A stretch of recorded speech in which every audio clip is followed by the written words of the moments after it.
Une femme qui aime le sexe, ça dérange. Non, mieux. Une femme qui a de l'expérience sexuellement sera traitée à un moment donné de PUTE. Alors, si ça intéresse tout le monde, si c'est bon pour la santé et si ça fait autant de bien à l'organisme, pourquoi est-ce que la sexualité reste une notion interdite à la femme? C'est forcément étrange lorsqu'une femme s'exprime librement sur son plaisir, sur ses ébats, que lorsqu'un homme le fait. Une femme qui dans son langage est, disons, un petit peu crue ou alors ne mâche pas ses mots, pourquoi est-ce que ça froisse? J'ai eu une conversation dans un groupe à l'intérieur duquel était une dizaine de garçons, donc ils étaient tous potes entre eux, et ça m'a donné, disons, l'idée de cette vidéo qui je pense pourrait être un thème suffisamment intéressant, d'autant plus qu'il est tabou. Et comme vous le savez, les tabous, moi, j'adore en parler. Salut et bienvenue sur Ekima. Sur cette chaîne, on apprend des trucs intéressants, alors si le sujet de la vidéo a piqué ta curiosité, n'hésite pas à liker la vidéo, à t'abonner, ça fait toujours plaisir, et à partager, pourquoi pas, c'est totalement gratuit. La sexualité reste pour beaucoup d'entre nous un tabou, ce qui pour moi est un petit peu illogique et insensé lorsqu'on prend en considération l'ère dans laquelle nous sommes, la dynamique dans laquelle nous sommes et la tournure que prennent actuellement les relations hommes-femmes. L'évolution des mœurs a vu se modifier le sens des tabous et le regard sur les pratiques de la sexualité en général. Elle a vu s'amorcer une reconfiguration en profondeur des rapports entre les deux sexes et une reconsidération des rôles et des représentations de chacun d'entre eux. Ces comportements sont qualifiés comme les éléments nécessaires d'une libération des mœurs ou au contraire comme un danger menaçant l'intégrité de chacun et même de la société.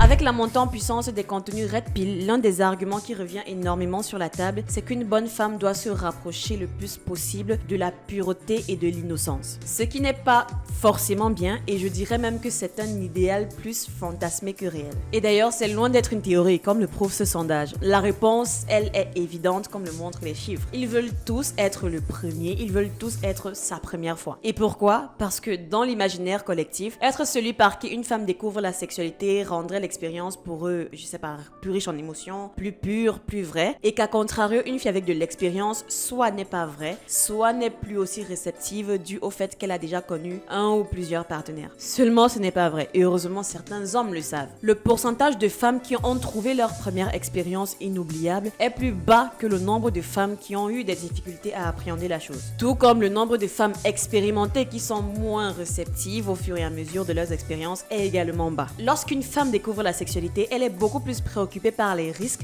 que symbolise le passage à l'acte que par le plaisir qu'on pourrait ressentir. C'est quelque chose de beaucoup trop nouveau comme concept pour réussir à manager à la perfection ce moment. Et peu importe le niveau de préparation, que ce soit mental ou alors théorique qu'on aurait pu accumuler en consommant peut-être du contenu pour adultes ou en s'auto-donnant du plaisir à soi-même à travers la masturbation, ça n'égalera jamais la réalité. De plus, avec un petit peu d'honnêteté, les hommes admettront que c'est plus stimulant d'avoir une partenaire qui sait s'y prendre à minima qu'à contrario avoir une partenaire qui n'a pas les bases, voire même qui ne sait rien faire. Il faudrait que l'on se rende bien compte de quelque chose, comme le montre ce commentaire par exemple, et comme d'ailleurs ce groupe WhatsApp d'amis entre garçons que j'avais intégré. Ils disaient tous préférer vouloir d'une fille limite inexpérimentée que l'inverse, mais ils se sont vite rendus compte, au fil de la discussion bien sûr, de la limite en fait de leur demande. Si l'objectif recherché est typiquement d'apprécier le moment sans chercher à construire quoi que ce soit de durable avec la personne, alors forcément ce n'est pas la meilleure des options. Tout d'abord, une remarque simple que vous devez comprendre. Toutes les sexualités sont en mouvement. Tous les rapports au désir sont des trajectoires. Même une personne qui resterait vierge toute sa vie va évoluer. Elle fera des rêves érotiques différents, découvrira une nouvelle zone érogène, etc. Une femme prude peut donc se transformer en déesse orgiaque, que de même une libertine peut se transformer en noix blanche. Nous passons par des phases de sexe intenses et expérimentales avant de nous ranger, de répertorier ce qui fonctionne ou non avec nous, avant de taper la crise de la cinquantaine par exemple, et après avant de se ranger à nouveau. Il n'y a aucune régularité dans nos sexualités. Il n'y a donc aucun destin, aucune fatalité. Le plus sage reste donc de trouver une femme qu'on aime, qu'on désire et qu'on admire sincèrement. Le reste, honnêtement, il est hors de contrôle. Pouvez-vous accepter que ce soit hors de contrôle? Là est la question. Pendant des siècles, la sexualité féminine fut considérée comme un sujet tabou abordé du seul point de vue de la reproduction. Au cours des dernières décennies, l'accès à la contraception, la mise en place des lois sur l'IGV, la montée en puissance des mouvements féministes ont favorisé la libération sexuelle chez la femme et la prise en compte de son plaisir. Néanmoins, les recherches sur ce fameux plaisir n'en sont encore qu'à leur balbutiement. Les femmes manquent toujours cruellement d'informations. Tous ça pour la simple et bonne raison qu'il fallait encadrer, voire réprimander toutes les interrogations profondes qu'elle pouvait avoir sur le sujet. Seulement, ce qui arrive, c'est que très souvent, lorsqu'on prive quelqu'un de s'exprimer par rapport à quelque chose, lorsqu'on l'empêche d'être curieux ou que l'on refuse de lui donner des réponses à ses questions, lorsqu'on l'embrigade, lorsqu'on le marginalise sur quelque chose de fondamental le concernant, la plupart du temps, lorsque cette personne se révolte, sa révolte prend forme telle une explosion et ça part dans tous les sens. Et c'est ce qui arrive en ce moment. Si la sexualité de la femme avait été quelque chose qui avait été pris au sérieux, si elle avait été à juste titre encadrée et non embrigadée et non mise de côté, ça aurait été un sujet plus facile à aborder aujourd'hui,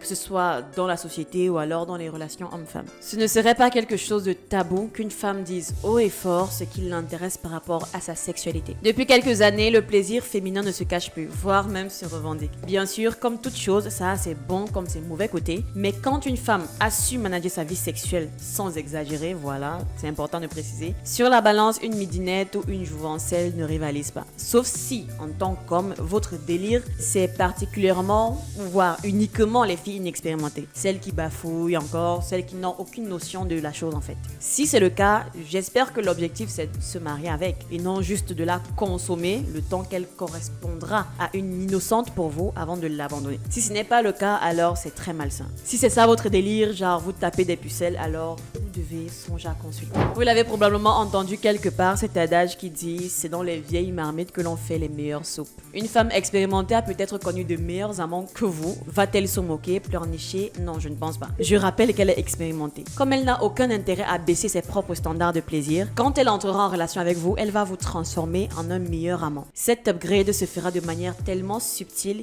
et inconsciente que ni vous, ni elle ne le remarquerez. Un homme qui demande donc à une femme de n'avoir aucun passé sexuel, c'est un homme qui refuse de pouvoir apprendre des choses nouvelles. C'est lui qui enseigne, il sait déjà tout. Ou alors il estime qu'il n'y a rien à savoir, que la sexualité ne demande aucune compétence. Ça, c'est clairement vivre dans un rêve éveillé. Personnellement, face à ce genre d'amant-là, ce n'est même pas la peine d'argumenter. C'est préférable de prendre son téléphone et de lancer une partie de Candy Crush Saga. C'est nettement mieux. Lorsque j'ai épluché la plupart des réponses soumises au sondage, je me suis rendu compte que beaucoup associaient le terme expérimenté à avoir été décadente, à avoir été débauchée, alors que pas du tout. Être expérimenté ne veut pas dire qu'on a parcouru un kilométrage excessif de queue, loin de là. Ce n'est pas forcément lié. Les deux ne sont pas forcément liés. Avoir de l'expérience signifie qu'on a appris, qu'on est désormais à l'aise avec la chose, avec les informations qu'on a pu collecter au cours d'un certain nombre de partenaires ou alors de pratiques. Il ne s'agit pas d'une mer à boire, juste de savoir plus ou moins ce qui vous fait plaisir et comment faire plaisir à son partenaire. C'est ce que signifie être expérimenté. Parce qu'une fille pourra faire un kilométrage de queue énorme et ne saura toujours pas comment donner du plaisir à son partenaire et comment se faire plaisir elle-même lors de ses ébats. En fait, il y a eu tellement de commentaires sur ce sondage, certains plus loufoques que d'autres, d'autres plus honnêtes et d'autres très lunatiques, d'autres très vulgaire. En tout cas, je pense que je vais vous en partager quelques-uns parce que je pense que vous méritez de voir ça aussi. Celui-ci, il était tellement lunatique, c'est-à-dire, ça n'existe pas. Alors celui-ci, je ne savais pas quoi en penser. Ça m'a laissé tellement perplexe. En fait, je ne savais pas c'était quoi l'idée derrière. C'est quoi l'objectif en fait? Un petit peu comme je disais tout à l'heure, on associe expérience à forcément débauché. Juste faire des câlins avec. Ok, je crois que celui-là, il n'a pas compris. Il n'a pas compris en fait, c'était pourquoi le sondage. En fait, je crois que le problème, c'était ce que les gars ont compris du mot expérience, expérimenter. Pour eux, expérience est égale à décadente.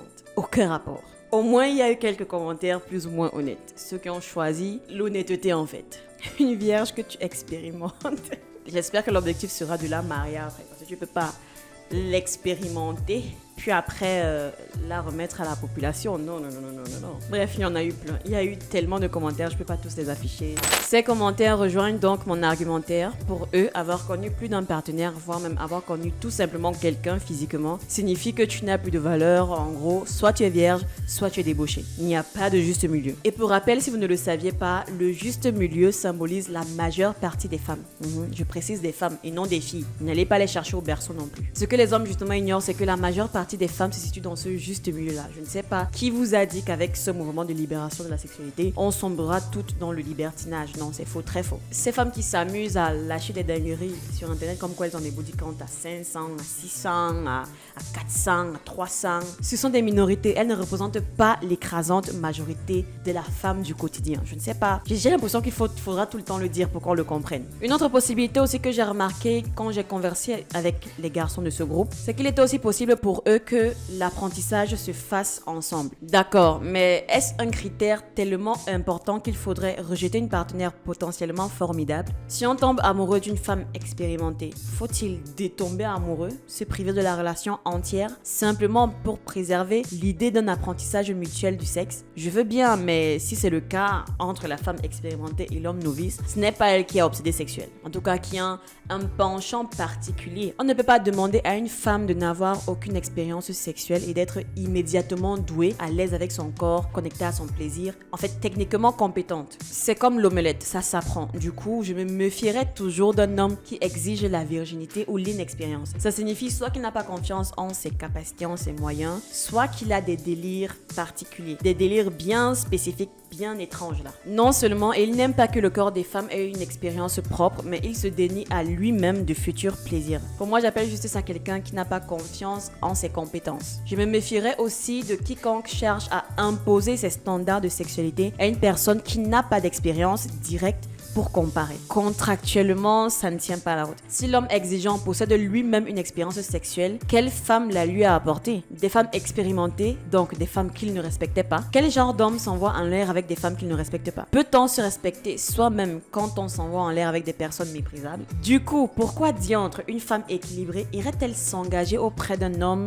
qui ne se respecte pas? Vous voyez, il y a énormément de questions qu'on peut commencer à se poser si l'on rentre dans ce jeu-là. Je ne compte pas le nombre de commentaires que j'ai eu à lire et que je ne présente pas bien sûr à l'écran tellement ils sont vulgaires et déplacés, où on associe une femme qui a connu quelqu'un dans sa vie à une espèce de dévergondée, à une personne de répugnante et de repoussante. Si vous n'aimez pas les femmes qui entre guillemets forniquent, c'est avec qui en fait que vous avez donc acquis vos expériences? C'est avec qui que vous avez fait vos premiers pas? Je suis désolée, mais pour la plupart d'entre vous messieurs, ce n'était jamais avec des femmes qui étaient pucelles comme vous. Et même s'il arrive, parce que vous êtes souvent très fort, très malin pour venir en commentaire comme ça de mes vidéos, même s'il arrive que dans les commentaires que je recevrai par rapport à cette question, s'il arrive que l'opposé soit supérieur à ce que je dis, c'est-à-dire que la plupart d'entre vous aient débuté avec des jouvencelles, alors vous n'êtes qu'un rassemblement de particuliers, vous n'êtes pas la norme. Voilà, le disclaimer il est posé. Ah oui, autre chose que j'aimerais aussi souligner, une femme expérimentée sexuellement a priori sait se protéger. Plus protéger ses amants au niveau physique comme au niveau psychologique. Monteriez-vous plutôt dans la voiture d'un genou qui a passé son permis après 20 heures de pratique ou dans celle d'un conducteur qui cumule au moins 3 ans de conduite?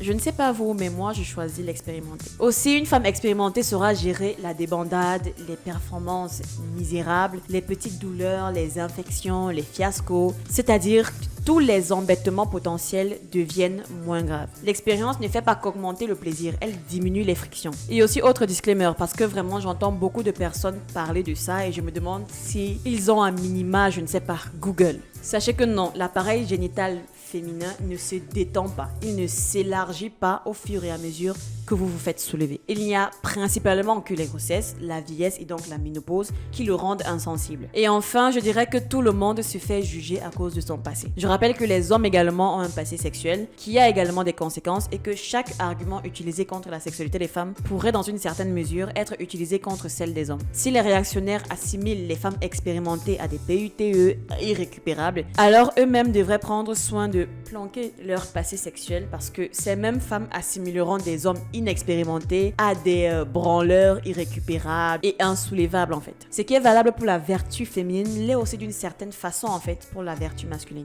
Voilà, c'est déjà la fin de cette vidéo. J'attends bien sûr vos avis en commentaire, bien sûr dans la courtoisie et la politesse. Et on se dit à bientôt pour une nouvelle vidéo. Ciao!